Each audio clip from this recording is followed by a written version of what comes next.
दोस्तों 17 मार्च को आपका यूपी पीसीएस का प्रीलिम्स होने वाला था, बट वो पोस्टपोन हो गया और अब जुलाई 2024 में होगा। एक्सपेक्टेड है कि जुलाई में होगा।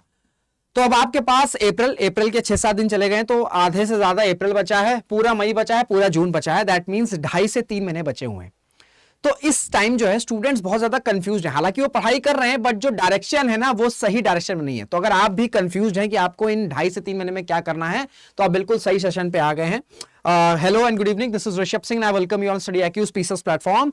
और आज हम ये डिस्कस करेंगे कि आपको अगले 2.5 से 3 महीने में क्या स्ट्रेटजी आपकी होनी चाहिए जो आपको एग्जामिनेशन को क्रैक कराएगी। और ये स्ट्रैटेजी मेरे बताने की कोशिश ये रहेगी कि आपको प्रीलिम्स, मेंस और इंटरव्यू तीनों क्रैक कराए, क्योंकि स्ट्रैटेजी ऐसी होनी चाहिए जो आपको तीनों स्टेजेस को क्वालिफाई कराए, ताकि आपका नाम फाइनल रिजल्ट में आ जाए और आप इस प्रिपरेशन की साइकिल से बाहर निकल जाए। ठीक है, तो इंपॉर्टेंट सेशन होने वाला है, बिल्कुल एंड तक बने रहिएगा और काफी इंपॉर्टेंट रहेगा। तो जितने स्टूडेंट्स हो अभी इस तरह सो रहे हैं, ठीक है, एग्जामिनेशन जब कैंसिल हुआ तो बहुत से स्टूडेंट्स रिलैक्स हो गए होंगे और जो मोमेंटम चल रहा होगा वो मोमेंटम को क्लोज कर दिए होंगे, सो रहे होंगे। तो अगर आप इस तरह सो रहे होंगे, अगर आपकी इस तरह एनर्जी डाउन है, तो आप फिर ये लोकसभा आयोग, उत्तर प्रदेश लोकसभा आयोग नहीं पहुंच पाएंगे। अगर आपको लोकसभा आयोग पहुंचना है तो आपको भाई अपनी एनर्जी को वापस से जगाना होगा। आपको अपनी एनर्जी को जगाना होगा, अपने अंदर के मोटिवेशन को लाइट करना होगा, साथ में कंसिस्टेंट होना होगा और प्लस जो आप ये कंसिस्टेंसी, ये एनर्जी जो आप पोर्ट्रे कर रहे हैं, इसको आपको राइट डायरेक्शन में करना होगा, सही दिशा में। तभी जाके आपका नाम जो है वो फाइनल रिजल्ट में दिखेगा। अगर इन 3-4 चीजों में से अगर आप कोई भी चीज लैक करोगे, ऐसा नहीं कि यही चीज करेंगे तभी आपका सिलेक्शन होगा, बट हाँ ये चीज करेंगे तो चांसेस जो है वो आपके काफी ज्यादा ब्राइट हो सकते हैं। तो मैं यही डिस्कस करूंगा कि आपको क्या करना है इन 2.5 से 3 महीने में। तो हम स्ट्रैटेजी को पहले डीप डाउन करें, उससे पहले कुछ इंफॉर्मेशन दूंगा कि अगर आप अभी तक मेरे टेलीग्राम हैंडल पर नहीं जुड़े हैं, you can join this telegram channel ऋषभ_knowledge_RS लाइव। यहाँ पे आपको मेरे लेक्चर्स की पीडीएफ्स मिल जाएगी, मैं कहाँ कितने बजे क्या पढ़ा रहा हूँ, कहाँ मेरे सेशंस चल रहे हैं, सारी इंफॉर्मेशन आपको मेरे टेलीग्राम हैंडल में मिलती है। तो जितने स्टूडेंट्स नहीं जुड़े वो बिल्कुल जुड़ जाएं। मेरे आप इंस्टाग्राम पर भी कनेक्ट कर सकते हैं, यहाँ पे आप मुझसे बात कर सकते हैं, अपनी प्रिपरेशन के रिगार्डिंग डाउट्स पूछ सकते हैं, जो भी चीजें हैं यहाँ पे आप मेरे से कनेक्ट होकर मुझसे बात कर सकते हैं। और हमारा सक्षम बैच है उन सभी स्टूडेंट्स के लिए जो यूपी पीसीएस 2024 या 25 की प्रिपरेशन कर रहे हैं। जो बैचेस में एनरोल होना चाहते हैं वो हमारे सक्षम बैच में एनरोल हो सकते हैं। Live classes, unlimited recording, mentorship, UP PCS specific आपको बुक्स भी मिलेंगी, आपके घर पे डिलीवर होंगी। साथ ही साथ आपको आंसर राइटिंग, इवैल्यूएशन, प्रीलिम्स की टेस्ट सीरीज, सब कुछ जो आपको सक्षम बनाएगी, जिससे आप यूपी पीसीएस के एग्जामिनेशन को क्रैक कर सके, बी इट 2024 और बी इट 2025। एक चीज ध्यान रखिएगा कि मेरा कोड इस्तेमाल करेंगे RS लाइव, तभी आपको मैक्सिमम डिस्काउंट मिलेगा। तो ये कोड लगाए बिना एडमिशन मत लीजिएगा, ठीक है, ये कोड लगाएंगे तभी आपको डिस्काउंट मिलेगा। तो देखिए, अगर प्री की बात करें, प्री बहुत ज्यादा कॉम्पिटेटिव है, specially when it comes to UP PCS, क्योंकि एक तो यूपी पीसीएस में ही ऑलरेडी काफी ज्यादा एस्पिरेंट्स हैं, प्लस अब यूपीएससी का प्रीलिम्स हो जाएगा। ठीक है, यूपीएससी का प्रीलिम्स जून में है, ठीक है, 16 जून को होगा, वो भी पोस्टपोन हो चुका है। तो बहुत से स्टूडेंट्स जिनका यूपीएससी का प्रीलिम्स अच्छा नहीं जाएगा वो भी कॉम्पीट करेंगे यूपी पीसीएस के प्रीलिम्स में। तो कॉम्पिटिशन बहुत ज्यादा टफ होने वाला है। इस वजह से आपको कुछ ऐसे सब्जेक्ट्स हैं जिन पे आपको कमांड रखनी होगी अगर आपको क्वालिफाई करना है यूपी पीसीएस का प्रीलिम्स। वो 7 सब्जेक्ट हैं, history, polity, science, geography, environment, economy, current affairs and UP special. UP special में थोड़ी बहुत स्टैटिक इंफॉर्मेशन और करंट अफेयर्स, दोनों चीजों को मैं इंक्लूड किया हुआ हूं। ठीक है, ये आपका प्रीलिम्स हो गया, मैं आपको बताऊंगा कैसे करना है, बट अभी हम थोड़ा सा डिस्कस कर रहे हैं। प्रीलिम्स हो गया। मेंस का फिर अगर सिलेबस की बात करें तो सामान्य हिंदी, फिर आपका ऐसे है, GS1 में आपका हिस्ट्री हो गया, आर्ट एंड कल्चर हो गया, वर्ल्ड हिस्ट्री हो गया, ज्योग्राफी हो गया, सोसाइटी हो गया, ये सारी चीजें हैं। GS2 में आपका पॉलिटी है, गवर्नेंस है, इंटरनेशनल रिलेशंस है। GS3 की बात करें तो आपका इकोनॉमिक्स है, एग्रीकल्चर है, ठीक है, इन्वायरमेंट है, ये सारी चीजें हैं। GS4 is all about ethics. GS5 and GS6 option को हटा के नया पेपर ऐड किया गया है जो आपका टोटली यूपी स्पेसिफिक है, टोटली यूपी स्पेसिफिक है। तो अभी सवाल ये उठता है कि सर 2.5-3 महीने बचे हैं, क्या करूं मैं? तो आपको क्या करना है, इंटीग्रेटेड प्रिपरेशन लेके चलनी है। मैं पहले तो आपको यह बताता हूं कि 2 तरह के स्टूडेंट हैं, ठीक है, 2 तरह के स्टूडेंट होंगे। एक जो 17 मार्च 2024 को प्रीलिम्स देने जा रहे होंगे, tick mark, that means they are ready for the prelims, ठीक है, they are ready for the prelims that was happening on 17th of March. Next set of student is your are वो 17th of March को नहीं prelims दे रहे होंगे, क्योंकि उनको लग रहा था कि उनकी preparation up to the mark नहीं है, या अगर दे भी रहे होंगे तो उनके खास कोई वो नहीं होगा, कोई बहुत खास मोटिवेशन नहीं होगा, क्योंकि उनको पता था कि उनकी प्रिपरेशन बहुत ज्यादा अप टू द मार्क नहीं है। तो जो स्टूडेंट्स को लगता था कि वो 17th ऑफ मार्च के लिए प्रिपेयर हैं, उनको लगता था कि उन्होंने अच्छे से पढ़ाई करी है, तो वो क्या करेंगे, उनको पूरा अप्रैल, पूरा मई कोशिश करिएगा कि आप मेंस स्पेसिफिक चीजें पढ़ेंगे, मेन स्पेसिफिक चीजें करेंगे, और मई के बाद मतलब जून जुलाई का कुछ महीना, ठीक है, या मई हाफ भी आप कर सकते हैं, ठीक है, 15 मई के बाद से भी, 15 मई के बाद से और पूरा जून और आधा जुलाई, या जब भी जुलाई में होगा, आप डेडिकेटेडली प्रीलिम्स को देंगे, ठीक है, 1.5 महीना आप मेंस की प्रिपरेशन करेंगे। मेंस में भी क्या करेंगे, मेंस में भी आपको इन 2 पेपर की तैयारी करनी है, GS5 एंड GS6, क्योंकि GS5 एंड GS6 का सिलेबस देखेंगे तो हिमंगस है, ह्यूज सिलेबस है, प्लस अगर आप प्रीवियस ईयर क्वेश्चंस देखेंगे तो डायरेक्टली आयोग नहीं पूछ रहा है, जो टॉपिक दिया उससे डायरेक्टली पूछ ले रहा है, जो करंट में चीजें चल रही ना भाई उसको पूछ रहा है, तो आपको एक कंसोलिडेटेड नोट्स इसके प्रिपेयर करने पड़ेंगे। और अभी और सुनिए, ठीक है, जब GS5 और GS6 आप कवर कर रहे होंगे तो कोशिश करिएगा जो टॉपिक आप यूपी स्पेसिफिक पढ़ रहे हैं उसी को आप को रिलेट कर लेंगे GS1 के सब्जेक्ट से, GS2 के सब्जेक्ट से, या GS3 के सब्जेक्ट से। सपोज करिए आप मॉडर्न हिस्ट्री पढ़ रहे हैं, मॉडर्न हिस्ट्री में आप रिवोल्ट ऑफ 1857 के बारे में पढ़ रहे हैं, तो ये किसका पार्ट है, ये GS1 का पार्ट है, ठीक है। साथ में ही जब आपने GS1 के लिए रिवोल्ट ऑफ 1857 कर लिया, अब आपको GS5 में या GS6 में जो रिवोल्ट ऑफ 1857 के बारे में यूपी का कंट्रीब्यूशन है वो भी याद कर लेना है। तो जो टॉपिक आप GS1, GS2, GS3 में कर रहे होंगे उसी के साथ आप GS5 और GS6 का भी कर लेंगे, तो ये आपकी कंसोलिडेटेड तैयारी हो जाएगी, साइमल्टेनियसली तैयारी हो जाएगी, ठीक है। आप साइमल्टेनियसली GS1, GS2, GS3 और साथ में यूपी स्पेसिफिक कर रहे होंगे, तो ये स्ट्रैटेजी बेटर है कि आप जो है जो चीजें आप GS1 में पढ़ रहे हैं उसको आप GS5 में इंक्लूड कर देंगे, यूपी स्पेसिफिक ऐड कर देंगे, आपका तैयारी हो गई। तो आपका नेशनल लेवल और यूपी स्पेसिफिक दोनों तैयार हो रहा है साइड बाय साइड, तो आपका टाइम बचेगा और टाइम बेनिफिट जो रेशियो है वो आपका बेटर हो जाएगा। जितना ज्यादा आप स्मार्ट वर्क करेंगे हार्ड वर्क के साथ, उतने चांसेस रहेंगे कि आप इस पेपर को क्वालिफाई कर सकते हैं। यूपीएससी की भी बात कर रहे हैं, स्टेट सिविल सर्विसेज की भी बात कर रहे हैं, क्लियर हो गया। तो ये आपकी स्ट्रैटेजी होनी चाहिए जो फर्स्ट सेट ऑफ स्टूडेंट्स हैं जिनको था कि उनकी प्रिपरेशन ठीक है भाई, वो रेडी थे। Now the second set of students जिनको लग रहा था कि उनकी preparation up to the mark नहीं है, वो क्या करेंगे, तो उन्हें कुछ नहीं करना है, उन्हें इंटीग्रेटेड प्रिपरेशन करनी, उनको भी प्रिपरेशन करनी, सिर्फ ऐसा नहीं कि प्रिलिम्स पे फोकस कर रहे हैं। पर अगर मैं मान के चल रहा हूं कि अगर आप 5 से 6 घंटा पढ़ रहे हैं तो मई तक कोशिश करिएगा कि आप 2 से ढाई घंटा आप मेंस को देंगे, जैसा मैंने आप बताया है वही सेम स्ट्रैटेजी, एंड नेक्स्ट 2 से ढाई घंटा depending on your strategy, depending on your energy, आप प्रीलिम्स को देंगे। तो इससे क्या हो रहा है, आपकी प्रीलिम्स की भी तैयारी हो रही है, मेंस भी साइड बाय तैयारी चल रही है।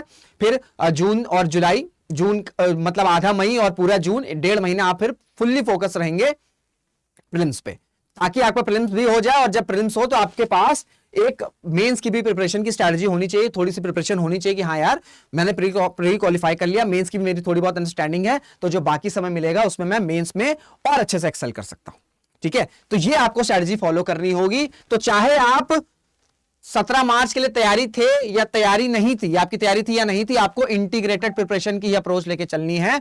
दोनों सेट ऑफ स्टूडेंट्स को, ये नहीं कि सिर्फ प्रीलिम्स पे फोकस कर रहे हैं और ये भी नहीं कि सिर्फ आप मेंस पे ही फोकस कर रहे हैं। क्लियर हो गया। चलिए अब थोड़ा सा सोर्सेस डिस्कस कर लेते हैं प्रीलिम्स के बारे में, क्योंकि प्रीलिम्स बहुत ज्यादा टफ है भैया, यूपी पीसीएस में कंपटीशन बहुत टफ है, और अभी और कंपटीशन टफ होगा क्योंकि एग्जाम पोस्टपोन हो चुका है। तो सबसे पहले आपको हिस्ट्री करना है, 20 से 25 क्वेश्चन आपके एग्जामिनेशंस में आते हैं। एशियंट मेडाइवल हिस्ट्री, एशियंट और मेडाइवल के लिए आप या तो घटना चक्र को फॉलो कर सकते हैं, या आप स्टडी आईक्यू की पब्लिकेशंस की बुक, या कोई भी आपको लगता है कि ये रिलायबल इंस्टीट्यूट है आप उसकी फॉलो कर सकते हैं, या आप तमिलनाडु बोर्ड की एनसीईआरटी को फॉलो कर सकते हैं। ये 3 में से कोई एक चीज सोर्स फॉलो करिएगा एशियंट और मेडाइवल के लिए। और मॉडर्न हिस्ट्री के लिए आपको सिर्फ और सिर्फ स्पेक्ट्रम करनी है। स्पेक्ट्रम का भी क्या तरीका रहेगा, ये स्पेक्ट्रम आपको पेज बाय पेज नहीं पढ़नी है। जब चैप्टर 1 खत्म होता है, जितने भी चैप्टर स्पेक्ट्रम में जब वो खत्म होते हैं तो उसके लास्ट में, टॉपिक के लास्ट में टेबल्स दिए रहते हैं, वो टेबल्स को भैया अच्छे से एकदम याद कर लीजिए, ठीक है, मेमोराइज कर लीजिए। ये आपकी स्मार्ट तरीके हो जाएगी पढ़ने की। तो स्पेक्ट्रम पढ़ना है पर पेज बाय पेज नहीं पढ़ना है। क्योंकि मैं मान के चलूं कि आपने शायद पहली बार रीड किया होगा, अगर पहली बार उठा रहे हैं तो रीड कर लीजिएगा, नोट मत बनाइएगा, और जब सेकंड टाइम रीड करेंगे तो आपकी एक अंडरस्टैंडिंग हो चुकी होगी। जब चैप्टर एंड होगा तो टेबल रहता है हर चैप्टर के, इसको याद कर लीजिए, जो इंपॉर्टेंट पॉइंट्स है इसको कर लीजिए, और साथ में पीवाईक्यूज इंक्लूड कर लीजिएगा हिस्ट्री का। और कब से? 2018 से लेके 2023 इनके प्रीलिम्स, इनके क्वेश्चंस तो आपको याद होने चाहिए, क्योंकि क्वेश्चन रिपीट करते हैं स्पेशली आफ्टर 2018, क्योंकि इसके बाद इसी टाइम से प्रीलिम्स का मतलब यूपीपीसीएस का सिलेबस चेंज हुआ था। ठीक है, तो एशियन मेडाइवल के लिए या तो तमिलनाडु बोर्ड की एनसीईआरटी, या तो घटना चक्र, या आप कोई भी इंस्टीट्यूट की मटेरियल फॉलो कर सकते हैं, बीट स्टडी आईक्यू, या जो आपको लगता है कि आपके लिए ट्रस्टवर्दी है, और इनमें से कोई एक, और स्पेक्ट्रम, मॉडर्न हिस्ट्री के लिए स्पेक्ट्रम। एंड कैसे पढ़ेंगे वो मैंने बता दिया कि चैप्टर के एंड में जो समरी है उससे आपको अच्छे से पढ़ना है। ठीक है, तो आपका ये स्मार्ट वर्क हो जाएगा। साइंस में भैया आपको कुछ नहीं करना है, 25 से 30 क्वेश्चन आते ही आते हैं, या 20-25 क्वेश्चन आते हैं, इंपॉर्टेंट सब्जेक्ट है। साइंस में आपको घटना चक्र को करना ही करना है, और साथ में आप लूसेंट को कंक्लूड कर लेंगे। प्रेफरेंस होनी चाहिए, पहले आप बायोलॉजी पे फोकस करेंगे, ठीक है, बायोलॉजी काफी इंपॉर्टेंट है, फिर आप केमिस्ट्री पे फोकस करेंगे, फिर आप फिजिक्स पे फोकस करेंगे। ठीक है, बायोलॉजी के लिए आप घटना चक्र को बिल्कुल कॉम्प्लीमेंट करेंगे, फिजिक्स केमिस्ट्री के लिए आप लूसेंट की तरफ जा सकते हैं। ठीक है, फिजिक्स केमिस्ट्री के लिए आप लूसेंट की तरफ जा सकते हैं। तो इन दोनों का कॉम्बिनेशन आपको साइंस में अच्छा खासा जो क्वेश्चंस है वो आपको डील करा देगा। ठीक है, फिर हमारे YouTube चैनल पर चलता रहता है स्टडी आईक्यू पीसेस, वो आप यहाँ पे तो सेशंस चलते ही रहते हैं, बट बहुत से स्टूडेंट्स के सोर्सेस के डाउट रहते हैं, तो वो मेरा काम है कि सभी स्टूडेंट्स के डाउट को क्लियर करना। पॉलिटी ये भी इंपॉर्टेंट सब्जेक्ट है, 15 से 20 क्वेश्चन आते हैं। या तो आप लक्ष्मीकांत करेंगे, अब तो नई एडिशन आ गई, 7 एडिशन है, तो पुरानी एडिशन हो गई है, या तो आप घटना चक्र करेंगे, या तो आप स्टडी आईक्यू की पब्लिकेशन, या कोई भी इंस्टीट्यूट की रिलायबल, जो भी रिलायबल इंस्टीट्यूट है उनकी आप मटेरियल फॉलो कर सकते हैं, पर इनमें से कोई एक ही फॉलो करिएगा। साथ ही साथ मेरा यूट्यूब पर स्टडी आईक्यू पीसीएस पर पॉलिटी इन 10 मिनट्स की सीरीज चलती है, जहां मैं चैप्टर वाइज पूरा पॉलिटी कवर करने की कोशिश कर रहा हूं बिल्कुल कम समय में। तो ये तो देखिएगा, साथ में कोई भी एक सोर्स इंक्लूड कर लीजिएगा, पॉलिटी से बाहर या पॉलिटी के क्वेश्चन आपके गलत नहीं होंगे। ज्योग्राफी के लिए, इंडियन ज्योग्राफी के लिए आप क्या करेंगे? इंडियन ज्योग्राफी के लिए आप एनसीईआरटी, भाई क्लास 11 की एनसीईआरटी है, एकदम वर्ड बाय वर्ड आपको याद होनी चाहिए। वर्ल्ड ज्योग्राफी के लिए आप कुछ नहीं करेंगे, एटलस, बिल्कुल एटलस को एकदम रंगारंग होता है ना, हाईलाइट कर डालिए, कोई खोले लगेगा भाई मतलब पूरा ही पढ़ डाला आपने, तो एटलस तो फोकस करना ही करना है। फिजिकल के लिए क्लास 11 की एनसीईआरटी, और एक पार्ट होता है जो ह्यूमन ज्योग्राफी का पार्ट होता है, जिसमें आपका ये इंडस्ट्रीज के हो गया, रिसोर्सेज हो गया, ऑयल फील्ड्स हो गए, कोल फील्ड्स हो गए, इनके लिए आप घटना चक्र को फॉलो कर सकते हैं। तो पूरी घटना चक्र नहीं फॉलो करनी है, जो ह्यूमन वाला पार्ट है इसको आप कवर कर सकते हैं। इंडस्ट्रीज हो गया, फिर आपका ऑयल फील्ड्स हो गया, कोल फील्ड्स हो गया, रिफाइनरीज हो गए, रिसोर्सेज हो गए, मिनरल्स हो गए, मटेरियल्स हो गए, ऐसे क्वेश्चंस आते हैं, ये पार्ट आप उससे कर लेंगे। इंडियन ज्योग्राफी फिजिकल के लिए आप एनसीईआरटी क्लास 11 और वर्ल्ड ज्योग्राफी के लिए आप एटलस। क्लियर हो गया? और साथ में वर्ल्ड ज्योग्राफी के लिए जो प्लेसेस एंड न्यूज है ना, इसके प्लेसेस भी देखता रहा करिए कि जो भी न्यूज में चल रही, जैसे इजराइल हो गया, ईरान हो गया, वेस्ट एशिया तो बहुत फेवरेट है, तो वेस्ट एशिया तो आप जरूर से ध्यान रखिएगा। अफ्रीका कॉन्टिनेंट हो गया, इन सबसे क्वेश्चन पूछे जाते हैं। जो भी खबरें चल रही ना, उसमें अगर आपको कोई लग रहा है कि न्यूज इंपॉर्टेंट है, तो उसकी लोकेशन मैप पे जरूर से लोकेट कर लीजिएगा। ठीक है, क्लियर हो गया? ज्योग्राफी। इन्वायरमेंट से भी 15-20 क्वेश्चन आते हैं। एक ही चीज करनी, घटना चक्र, इसमें आपको क्या करना है, जो पुराने कन्वेंशन है उनको देखना है, जो भी नई चीजें चल रही है उनको देखना है, बस और कुछ नहीं करना है, ज्यादा फोकस नहीं करना है, आराम से आपका एनवायरमेंट हो जाएगा। इकोनॉमी में आपको क्या करना है? यूपी बजट फॉलो करना है, जो अभी फरवरी में प्रेजेंट हुआ था। यूपी बजट पे मैंने डिटेल वीडियो बनाई हुई है, जो आपके एग्जाम में पूछी जा सकती है, बस वही फैक्ट्स मैंने रखे हैं। 15,000 ऑलरेडी स्टूडेंट्स उसे देख चुके हैं, तो आप उसे जरूर, अगर आपने नहीं देखा तो उसे जरूर देखिएगा, प्लेलिस्ट पे मिल जाएगी, लिंक भी मैं डिस्क्रिप्शन में लिंक भी अटैच करा दूंगा। यूपी बजट, फिर जो अभी 1 फरवरी को इंटरिम बजट प्रेजेंट हुआ था, इसमें जो भी इंपॉर्टेंट स्कीम या जो इनिशिएटिव थे, इनको आप देख सकते हैं। इस पे भी मैंने डिटेल वीडियो बनाई हुई है, ये भी आपको मेरे स्टडी आईक्यू पीसीएस के चैनल पे आपको ये दोनों वीडियोस मिल जाएंगी। दोनों पे स्टूडेंट्स ने काफी देखा है, अप्रिसिएशन भी दिया है, तो अगर आपने नहीं देखा तो देख सकते हैं। फिर एक आता है स्टैटिक इंफॉर्मेशन इकोनॉमिक्स का। तो स्टैटिक के लिए अगर आपको लगता है तो आप कोई भी मटेरियल, या तो स्टडी आईक्यू की हो गई या कोई भी रिलायबल इंस्टीट्यूट की आप मटेरियल फॉलो कर सकते हैं, पर पहली प्रेफरेंस आपकी करंट होनी चाहिए, और उसके बाद आप स्टैटिक इंफॉर्मेशन पे फोकस करेंगे, ताकि आपको repo rate, reverse repo rate, CRR, SLR, ये सारी चीजें पता हो जाएं, क्योंकि ये सारी चीजें भी पूछी जा सकती है। इन्फ्लेशन हो गया, टाइप्स ऑफ इन्फ्लेशन हो गया, ठीक है, ये सारी चीजें। तो इसके लिए भी पहले लेकिन करंट अफेयर्स पे फोकस रहेगा, इसके बाद आप स्टैटिक की तरफ जाएंगे, कोई भी रिलायबल बुक की तरफ आप जिसको आप कवर कर सकते हैं। फिर मोस्ट इंपॉर्टेंट पार्ट है करंट अफेयर्स। करंट अफेयर्स से भाई 30 से 35 क्वेश्चन आते हैं, नहीं करेंगे अच्छे से तो नहीं होगा, तो ये तो बहुत जरूरी है, ये तो बहुत ज्यादा जरूरी है। दो तरह के स्टूडेंट हैं, एक तो स्टूडेंट्स होंगे जो proper newspaper monthly magazine cover कर रहे होंगे, दूसरे ऐसे स्टूडेंट्स होंगे जो बहुत ज्यादा नोट्स वगैरह नहीं फॉलो कर रहे होंगे, पढ़ रहे होंगे बट बहुत ज्यादा कंपाइलेटेड या कंसोलिडेटेड फॉर्म में नोट्स नहीं होंगे। आप जो भी जिस भी कैटेगरी में आप आ रहे हैं, अगर आपने न्यूज़पेपर मैगजीन पढ़ी है तो, नहीं पढ़ी तो भी, आपको एक चीज करनी है कि आपको सिर्फ और सिर्फ कंपाइलेशंस करने हैं। आप कंपाइलेशंस जनवरी 2023 से लेके एटलीस्ट कोशिश करेगा कि मई या जून 2024 तक आपको सारा करंट अफेयर्स आपने रीड किया हो, कम से कम 3 से 4, नहीं तो 2 बार तो करना ही करना है। 2 से 3, 3 से 4, 2 मिनिमम है, 4 मैक्सिमम है, 5 6 अगर मतलब वो तो करना चाहे तो कर सकते हैं, बट ये 2 से 4 की जो रेंज है ये परफेक्ट है, ये करना ही करना है, करंट अफेयर्स के बिना आपका नहीं होगा।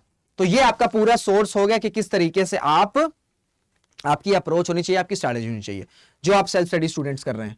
अब ये जो सारी चीजें मैंने आपको बताई हैं, अगर आपको चाहिए कि आपको सोर्सेज वगैरह सब कुछ एक जगह मिल जाए, तो इसी को देखते हुए स्टडी आईक्यू ने सक्षम बैचेस लॉन्च किए हैं। तो अगर आप यूपी पीसीएस की प्रिपरेशन कर रहे हैं, चाहे वो 2024 हो, चाहे वो 2025 हो, चाहे वो 2024 हो, चाहे वो 2025 हो, पूरा मटेरियल आपको मिलेगा जिसमें आपको live classes, unlimited recording, mentors, UP specific किताब भी मिलेगी जो आपके घर पे ऑर्डर होंगी, ठीक है।